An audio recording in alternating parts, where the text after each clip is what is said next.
Imagine a world where death isn't something to fear, but to celebrate. Welcome to the Day of the Dead, a Mexican tradition where families come together to honor the spirits of those they've lost. But wait, what's the deal here? Celebrating death? Trust me, there's a deeper meaning. This celebration dates back thousands of years, blending Aztec beliefs with Catholic traditions. It's not about mourning, it's about connection.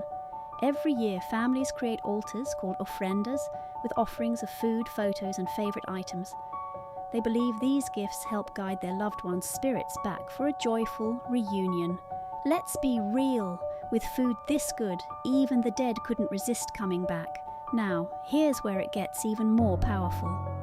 They say that during these 2 days, November 1st and 2nd, the veil between the living and the dead is at its thinnest. It's like having only 48 hours to reconnect, to remember, to celebrate, and once it's over, you wait an entire year to feel that closeness again. But here's the twist. The Day of the Dead isn't just about grief or loss. It's a reminder to live fully now, to make every moment with loved ones count.